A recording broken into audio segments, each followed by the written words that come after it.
চলো দেখি কিভাবে তোমরা গেম রয়্যালগুলোতে জয়েন করবে। তবে তার আগে নিশ্চিত হয়ে নাও আমাদের অ্যাপটি তোমার ফোনে ইনস্টল করা আছে কিনা। সবার আগে অ্যাপটি ওপেন করে প্রোফাইল অপশানে যাও। সেখানে তোমার ইউআইডির ওপর একটা ক্লিক করলেই সেটা কপি হয়ে যাবে। এবার ওপরের প্রোফাইল সেকশনে গিয়ে ডিসক্রিপশন লেখা খালি বক্সটিতে তোমার কপি করা আইডিটি পেস্ট করে দাও। এরপর নিচের সেভ বাটনে ক্লিক করে সেটি সেভ করে ফেলো। এখন আমি তোমাদের একটি গেম জয়েন করে দেখাচ্ছি। গেমটি সিলেক্ট করে জয়েন বাটনে ক্লিক করো।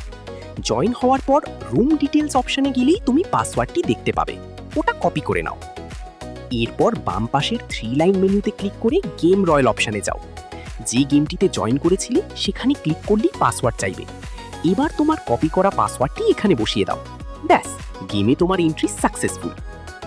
এখন স্ক্রিনে থাকা এই ট্রফি আইকন থেকে তুমি তোমার বর্তমান র্যাঙ্কিং এবং স্কোর দেখে নিতে পারবে।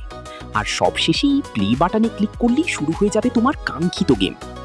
ঠিক এইভাবেই তোমরা খুব সহজেই গেম রয়্যাল জয়েন করে খেলতে পারবে এবং জিতে নিতে পারবে দারুণ সব পুরস্কার। সবার জন্য শুভকামনা।